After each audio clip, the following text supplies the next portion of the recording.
আমার স্ত্রীকে জোরপূর্বক শ্লীলতাহানির প্রতিবাদ করায় ভাগিনার হাতে মসজিদের ভিতরে নামাজ পড়া অবস্থায় খুন হতে হলো মামাকে। দুই ভাগিনার হাতে মামার এমন নৃশংস খুনের পর শোকের ছায়া নেমে এসেছে ওই এলাকায়। স্বজনদের আহাজারিতে ভারী হয়ে উঠেছে সেখানকার পরিবেশ। আমার আল্লাহ ঘরে মরছে বাবা, আল্লাহ তাও পায় না, ওই আল্লাহ জোরে করে মরে বাবা।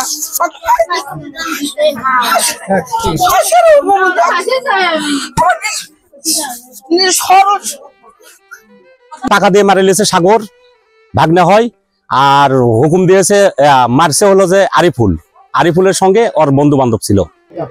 আমার ভাইকে নৃশংসভাবে হত্যা করার কারণে আমি একটা সুস্থ বিচার চাই আপনাদের কাছে।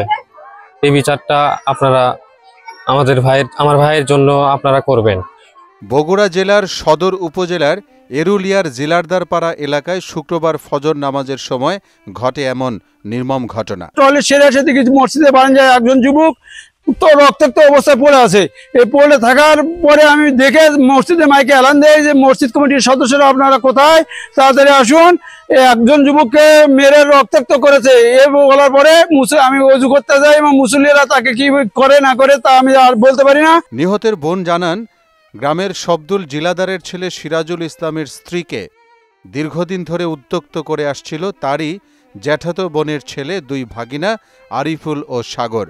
সম্পর্কে তারা আপন দুই ভাই। কয়েকদিন আগে মামিকে বাড়িতে একা পেয়ে দুই ভাগিনা মামির শ্লীলতাহানি করে। এ ঘটনা জানাজানির পর মামা এলাকাবাসীর উপস্থিতিতে দুই ভাগিনাকে শাসন করেন।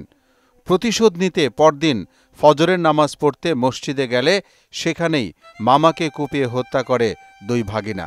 ভাই বই ব্যাপারে আমার ভাই বোক আমিন আর আরিফ নামে, আমার ওই আরিফ আবার জাতা তো বোনের বেটা হয়, ভাগ্না হয়।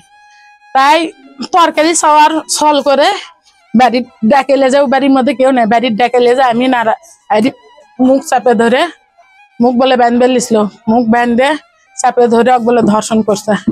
পরে পছে তুই জান কোস নে, তাহলে কলে তোর শ্রমিক কলে মেরে ফেলে দেবো, আর তোরও কলে করে খাওয়া শেষ করে দেবো, তোকেও মেরে ফেলে দেবো। তাই করে করে ওই সূত্র ধরে ওদের একদিন ভুল হলো, ওই ভুলের সূত্র ধরে কিছুদিন পর পরই ব্যাকমেল করে ডেকে নিয়ে যায়। ডেকে নিয়ে যায় কয়দিন ব্যান, হয়তো 6-7 দিনের কথা কলো, এখন আরো ব্যান কতদিন কি করছে আল্লাহ জানে।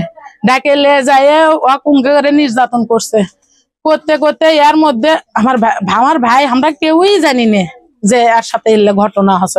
ভয় দেখাচ্ছে, ওই ভয় কয়নি, ছোট মানুষ, আবার মাথারও এনা সমস্যা আছে, ভালো মতো কথাবার্তাও কর পারে না। আর সেটারই সুযোগ নিয়ে ওরা উনকে করেছে যে ই তো ভিতু ভয় দেখালে তো এলে তো আর ইয়ে হবি না। তারপরে এর মধ্যে মাঝখানে না আমার ভাইয়ের সাথে গন্ডগোল হয়ে শাসন তালাক দিছিল, 1 তালাক দিলে 1 মাস মায়ের বাড়ি আলাদা হয়ে থাকলো। 1 মাস পর আবার লিয়ে আসছে, লিয়ে এলে 1 মাস আসার পরে 15 দিনের লাখানে না ভালো থাকছে। থাকার পরে 15 দিন পর থেকে আবার টেংলন শুরু করছে, যাই ডাকে ঠক ঠক করে, হ্যান করে ত্যান করে, কুপ্রস্তাব দিচ্ছে। ই কাছে না যা ভুল হচ্ছে হছেই, আমি আর রাজি লয়। যখন এলে কষে তখন ঠেট দিছে। কাল মঙ্গলবারের ঘটনা, মঙ্গলবারে কি করছে, ওই আরিফ নিচে বলে দাঁড়ে আছে, আগে এসে জাংলার ডাকিছে, ইয়া উত্তর কিছু খানি লোক করে আছে। নিহতের লাশ উদ্ধার করে মর্গে পাঠিয়েছে পুলিশ। আসামিদের গ্রেফতারে অভিযান চালানোর কথা জানান বগুড়া সদর থানার পুলিশ কর্মকর্তা। সিরাজুল ইসলাম হত্যাকাণ্ডে জড়িত দুই ভাগিনাকে দ্রুত গ্রেফতার করে দৃষ্টান্তমূলক শাস্তির দাবি জানিয়েছেন স্বজন ও এলাকাবাসী। মোহাম্মদ আলিউল্লাহ, মোহনা ডিজিটাল।